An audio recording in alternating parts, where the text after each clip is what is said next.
Hey, what's up, people? Piz Al here, and today I want to talk to you guys about 2019's Pet Sematary. And I want to offer this disclaimer before we get started. I will be comparing the 2019 Pet Sematary to the 1989 Pet Sematary throughout this review. However, I want my overall thoughts on the new Pet Sematary to just be about that film as if it were a standalone. And the first two acts of the 2019 Pet Sematary play pretty much beat for beat as that of the 1989 Pet Sematary, in which we have a young family traveling from the city to the sticks in order to get some peace and quiet and tranquility, only to discover that there's a pet cemetery in their backyard. And beyond that, another cemetery. A cemetery where the dead who are buried there don't stay dead or buried. However, there is one major difference between the 2019 Pet Sematary and the 1989 version, and it would have been a really nice curveball thrown at us by the filmmakers had it not been spoiled in every trailer for the 2019 Pet Sematary, and that's that the young daughter Ellie is actually the character that gets ran over by the truck, not Gage, and is buried in the pet cemetery only to return and wreak havoc. And the filmmakers set up the scene as if Gage is going to get hit by the truck because they know a lot of fans of the 1989 Pet Sematary were going to be watching this one and expecting Gage to get ran over by the truck. Throw that curveball at us, and no, it's Ellie that actually dies. That would have been a nice surprise, again, had it not been spoiled by every trailer for the movie. And the new Pet Sematary explores a lot of the same ground as 1989's Pet Sematary when it comes to adults trying to explain death and the finality of death and whether or not there is an afterlife to a child and a child's understanding of death and so on, and how ultimately a child and an adult's understanding of death really isn't that dissimilar. Honestly, you just have a lot of innocence on the side of a child. However, it's in the third act of 2019's Pet Sematary where the movie really gets interesting because the filmmakers pull out all the stops and they take us on their own journey that is nothing like the 1989 Pet Sematary film. And I found this part of the movie to be pretty effective. It's unpredictable. It's dark. The ending is very dark. It mostly worked for me. There were a few things that didn't, but it mostly really worked for me. The performances in the film from top to bottom were fantastic. Jason Clarke plays the father, Lewis. Up to this point, I'd only seen him in supporting roles in movies like Public Enemies and Terminator Genisys, so it was cool to see him in more of a leading role. He delivers a fantastic performance. The actress who plays his wife in the film, and her name escapes me at the moment, delivers a fantastic performance. John Lithgow plays Judd in the movie, and he had some really big slippers to fill as Fred Gwynne played Judd in the 1989 film. And John Lithgow is a great actor, but unfortunately he doesn't quite have the same amount of material as Fred Gwynne had in the 1989 Pet Sematary. So I got to go with Fred Gwynne over in the Lithgow versus Gwynne argument. I got to go with Fred Gwynne as far as who is the ultimate Judd. However, John Lithgow's performance in this film was perfectly fine.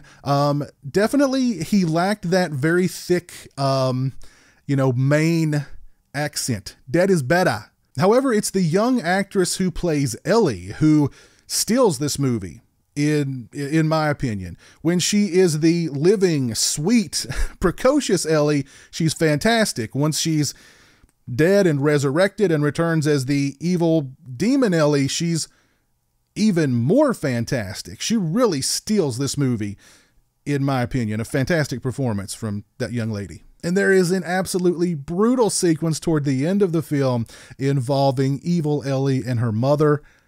Great stuff. And there's a lot of instances in 2019's Pet Sematary where they expand on the story that was presented in 1989's Pet Sematary. And there's other instances in which they don't even touch on some territory that the 1989 film did.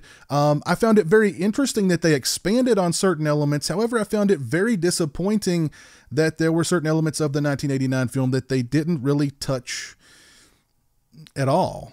For instance, the housekeeper for the family who thinks she has stomach cancer and commits suicide in the 1989 film, there's just something about that character and something about her suicide that just adds so much sadness and such a weight to that film overall. That character is not even in the 2019 version of the film. And I would have loved it if they'd done more with the character of Zelda. Yes, Zelda, the character that just absolutely freaked me out in the 1989 film when I was a kid. She still, quite frankly, freaks me out. Now when I watch the movie, they don't do enough with her, and they really don't try to make her as scary in this movie as she was in the 1989 version. And one of my biggest gripes with the 2019 Pet Sematary has to do with the character of Pascal and how underutilized that character is in this film. He's literally in the movie for a matter of seconds. It's as if halfway through the movie, he just throws his ghostly hands up in the air and goes, well, I tried. This guy's just hell-bent on burying people out in, the evil Indian burial ground. I tried. And it's very disappointing because that character is such a beloved character from the 1989 film. And they do absolutely nothing with him in this movie.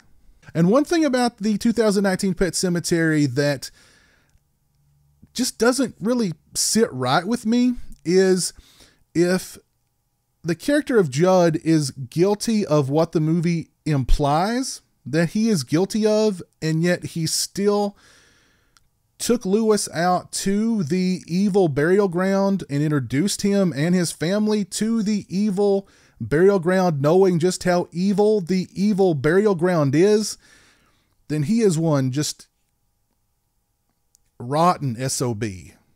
There are some legitimately creepy and suspenseful moments in the film. The score by Christopher Young is effective. The atmosphere of the movie isn't quite as satisfying as the atmosphere from the 1989 film, because the atmosphere in 2019's Pet Sematary is very much CGI infused. A lot of CGI fog and CGI woodlands, just too much CGI for my taste. Now, if I had to pick which version of Pet Sematary I prefer, I would definitely go with the old school 1989 version. However, the new 2019 version of Pet Sematary is pretty darn good. I definitely recommend it, whether you've seen the old version or not. I think you'll dig 2019's Pet Sematary. If you've seen the film, please let me know your thoughts on it down in the comment section below. If you like this video, please leave it a thumbs up. If you're not following me on social media, those links are in the description. They're also right around here. As always, thanks so much for watching. I really appreciate it. Take care, and until next time, peace. Jeremy, what did you think of the Pet Sematary movie? Good. Did you like it? Yes. What was your favorite part? Church. What does Church say? He's evil. So what'd you think? Cool. Thumbs up. Thumbs up? What'd you like better? This Pet Sematary or the original 1980 what year? 89. Oh, which one do you like better? The 1989 film. The 1989 film? Yeah. Yes. Okay. Well. Del Midkiff. Del Midkiff. Yeah. Who else? Dennis Crosby. Who else? Fred Gwynn. Fred Gwynn. Yeah. Mickey O'Hughes. Mickey O'Hughes. New Nightmare. Yeah, he was in the New Nightmare.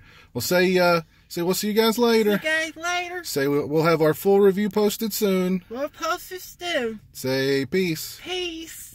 Join the $1 a Month Club and help support my channel on Patreon. Thank you to my current patrons: Kevin Smythe, Orc145626, B-Movie Mike, Robert Sobel, Turi Delamore, Stephen Flanagan, Lori Holt, Mitch Odell, Farron Sutton, Craig Farrand, Jeremiah Lambert, Grindhouse Grotto, Joseph Charlesworth, Chris Earls, Derek Jana, Demon Waffles, Simon Clark, Stone Gassman, Zachary Barton, Mr. Bibby86, James Welch, Eli Geisler, Jeff Overing, Alan Scott, Kyle McGuire, Jay the Stingray, Lauren Dixon, Travis Davis, Dave Barnes, Jonathan Lundy, Chris Parsons, Chris Gonzalez, Trenton Bowser, and Jason Brattenbach.